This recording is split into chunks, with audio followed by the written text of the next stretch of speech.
Olá, plantóides do Brasil e do mundo, tudo bem com vocês? Dando sequência aqui aos temas solicitados pelos assinantes, membros e fãs, vamos falar agora então de 10 plantas recém-adquiridas aqui na minha florestinha, essas pequenas beldades que ajudam a dar cor e forma para minha própria Urban Jungle.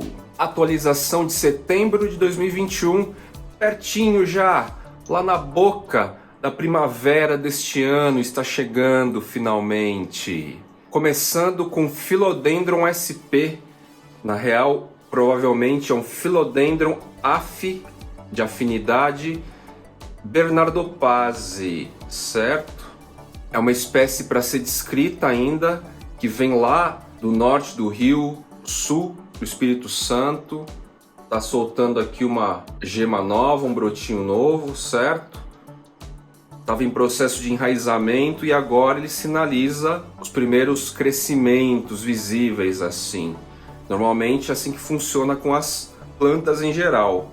Estruturação das raízes primeiro e depois começa a se desenvolver. Quando os plantóides me trazem esse caso de que a planta não está indo para frente, não está crescendo, não está apresentando folhas novas e tal, a primeira coisa que eu falo, que eu sugiro é que verifiquem as raízes para ver se elas estão estruturadas, desenvolvidas, funcionais, porque senão a planta vai canalizar toda a energia primeiro para o desenvolvimento radicular, para depois ela ganhar força e crescer. Às vezes rola podridão, a gente não percebe, ainda é um indivíduo juvenil, então tem que esperar um tempo para a gente ver como que essas folhagens vão se formar, como é que vai ficar quando estiver madura, adulta. Rhodospata é um gênero de Arace, é um gênero menos conhecido, menos popular, menos falado. E eu tenho aqui a Rhodospata SP Burle-Marx Madness. É também uma epífita, ela tende a grudar e se desenvolver tutorada, colando nas paredes, em troncos e tal, sem ainda uma descrição definitiva, formal, com esse nome fantasia Burle-Marx Madness. Ela tá no tubete ainda, saindo raiz, está na hora de eu trocar, é questão de tempo aqui, ela tá tomando chuva, eu finco, às vezes o tubete que chega do produtor, eu finco em alguns vasos ou no próprio painel paredão, e deixo lá com as minhas regas, com a lavagem que eu faço nas folhagens, com a chuva. É aquilo que eu falo. Quando eu tenho recebidos em tubetes, em vasos, eu os mantenho no substrato, na estrutura original, por um tempo, para a planta realmente se assentar no novo ambiente, gerar o mínimo de estresse nas raízes, que é a parte mais sensível da planta. Então é isso. Rhodospata SP Burle-Marx Madness. Aqui temos uma mudinha, uma plântula praticamente. Será que vocês adivinham quem é? Quem conhece um pouco mais vai bater o olho e falar: isso aqui é uma Monstera SP Brasil, a Burle-Marx Flame. Mas não, é semelhante. Essa mudinha, essa plântulazinha aqui, é da Monstera deliciosa Varsierrana.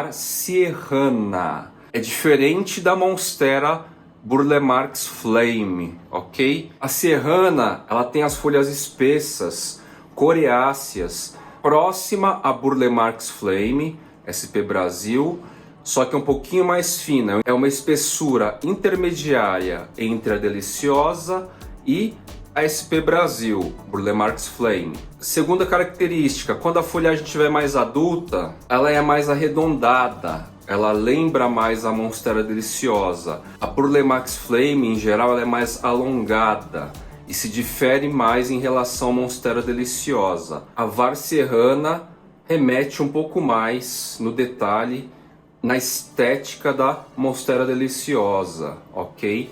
Seja mexicana, seja brasileira. Então isso aqui é uma plântula ainda em desenvolvimento, está na chuva também, num lugar de sombra muito clara, que em mais algum tempinho aqui, quando o sol mudar de posição, vai começar a bater sol direto aqui por algumas horas. Philodendron outtonianum. Lá no começo, ele era confundido com o Tripartitum, até descobrirem e definirem que é uma espécie própria. Descreveram como Philodendron outtonianum. Sua folhagem possui essa característica bastante própria, distinta e peculiar, né? Pelo menos nessa fase aqui, bem juvenil ainda.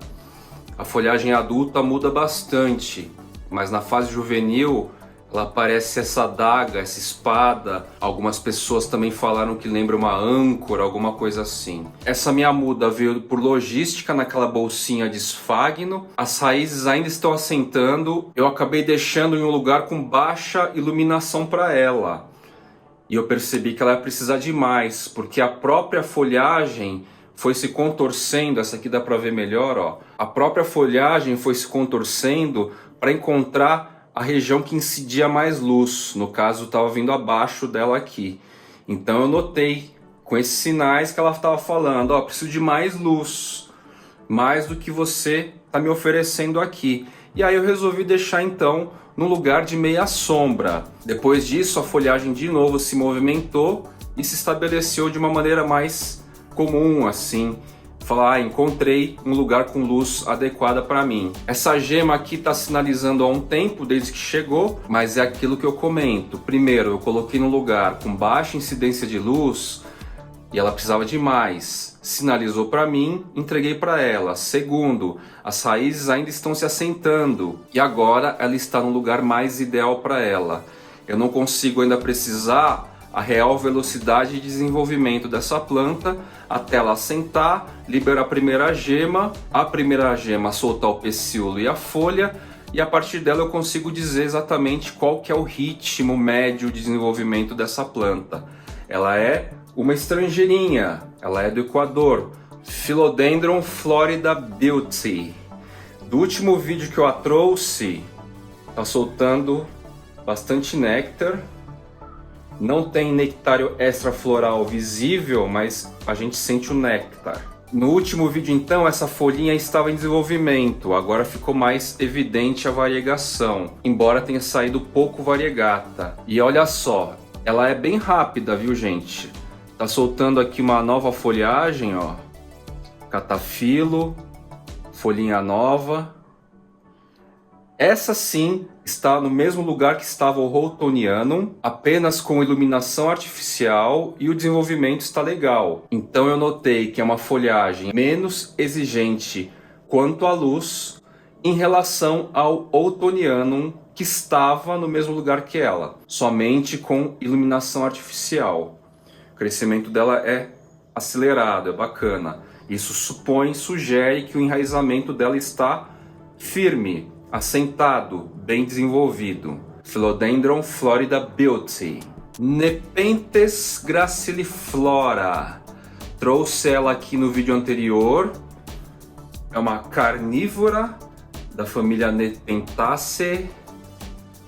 Tem os jarrinhos, né, os famosos jarrinhos e tal. Ela libera essas folhagens. Na pontinha aqui nascem as flores, que são os jarros. Ela é uma trepadeirinha, tá gente? Eu esqueci de dizer isso no último vídeo e uma das inscritas, a Silvia, bem me lembrou a respeito dela. As condições de microclima para ela é um pouco diferente em relação às demais que eu mostrei até agora. A gente vai precisar dar um substrato mais encharcado, do úmido para o encharcado, certo? E uma condição de sol pleno ou meia sombra, da meia sombra para o sol pleno, como eu sugeri no vídeo anterior também. Fica então a sexta planta, Nepenthes graciliflora. É uma das nepentes mais comuns aí, mas super bacana. E na condição de quase sol pleno na janela, no parapeito da janela da cozinha, ela está crescendo rápido, essa folhinha está desenvolvendo bem rapidamente. E borrifo bastante água sobre ela. Philodendron brevispatum. Muito bacana essa planta aqui. Ela está se assentando, porém já está soltando uma gema novinha aqui. Quando ela chegou já estava vindo, mas agora está se desenvolvendo Isso significa que as raízes já estão minimamente assentadas. Substrato preparado com as misturas que eu apresento naquele vídeo aqui, ó, no qual eu disponho um menu aí de itens, insumos possíveis para substratos leves, né? Substrato de subbosque que se assemelhe ao máximo possível à serrapilheira, que a gente faça uma simulação. Brevispatum tem essa folhagem comprida com as partes silver, né? Cinzas, é uma epífita, certo? Gosta de escalar. E à medida que as folhagens vão se tornando mais adultas, que a planta vai ficando mais adulta, a tendência é ir perdendo o acinzentado, o prateado. Sétimo carinha aí que eu apresento para vocês nesses recebidos. E aproveito para lembrar vocês aqui com o meu Brevispatum para deixar seu like positivo aí, seu joinha, se inscrever no meu canal se o tema Urban Jungle, folhagens, arace, plantas e subbosque, plantas de casa, se esses temas te agradam, te chamam a atenção, eu trago conteúdo periódico aqui para vocês. E peço também que ativem o sininho no modo receber todas as notificações, porque eu estou postando bastante conteúdo específico, exclusivo, lá na aba comunidade aqui do YouTube. E também não vou deixar de dizer que se você já me segue por um tempo, gosta do meu trabalho, aprecia meu trabalho, já foi atendido por mim pelo direct do Instagram, nos comentários aqui do canal do YouTube,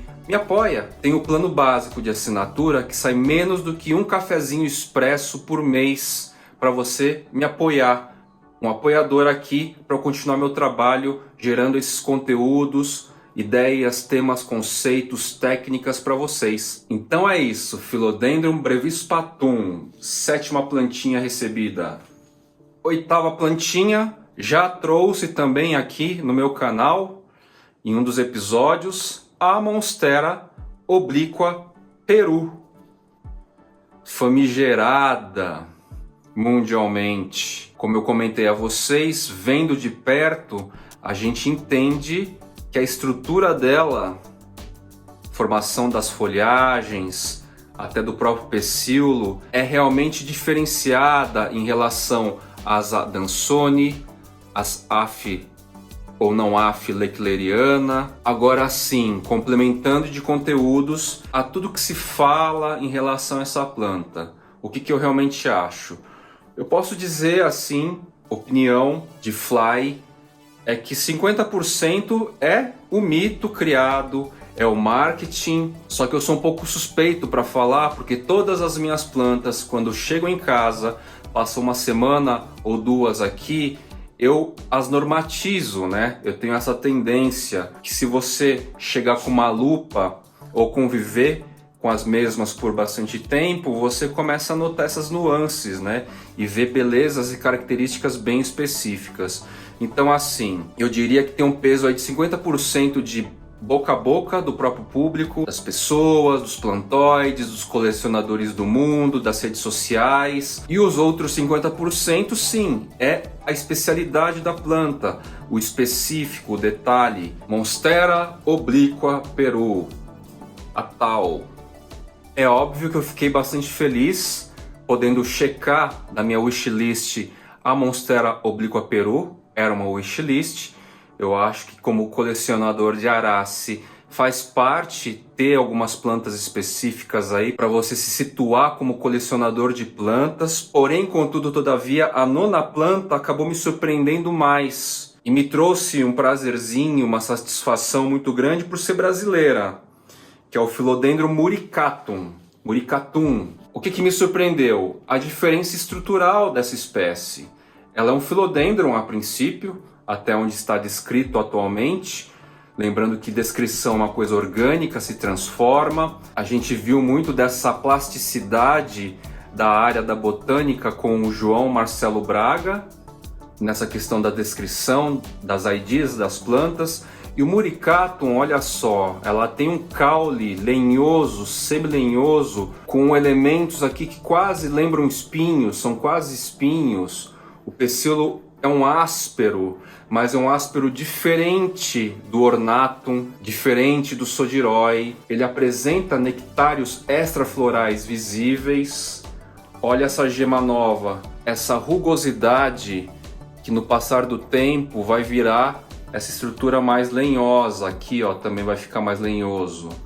Isso aqui é muito peculiar, muito distinto em relação à média estrutural aí que a gente vê, né? Isso dá uma característica super exclusiva para a própria espécie, né? E à medida que a gente vai colecionando, não só a mainstreams do rolê, essas surpresas, a gente vai atentando-se a esses pequenos detalhes das espécies, né? A folhagem em si não tem uma estética extremamente diferenciada. E outra coisa muito legal em relação a essa nona planta que eu apresento no vídeo de hoje é que ela é uma brasileirinha. Estou sempre aqui tentando enaltecer essas características também da brasilidade das nossas espécies. Philodendron muricatum. Um ponto interessante, hein? No habitat natural, o muricatum está em áreas com mais incidência de luz solar direta. Então, meia sombra ou sol pleno, algo que lembra o seu parente Philodendron ricardoi. Vale lembrar, então, que se vocês tiverem oportunidade de aquisição do muricatum, lembrem-se do sol pleno, da meia sombra para o sol pleno. E por fim, o outro brasileirinho que eu trouxe aqui, que é a Gunera manicata, presente na região sul do país, já está liberando aqui, ó, um bebezinho, um brotinho novo. Não vou encostar porque me parece ser sensível. É uma espécie rizomatosa que fica com rizomas gigantescos e folhagens maiores ainda, folhagens de 3 metros. É uma espécie nacional, brasileirinha também. E encerrando o episódio de hoje com as nossas beldades nacionais. Como recomendado, eu estou deixando o substrato do úmido para o encharcado, dando bastante umidade, jogando bastante água nas folhagens aqui, num lugar de meia sombra na real.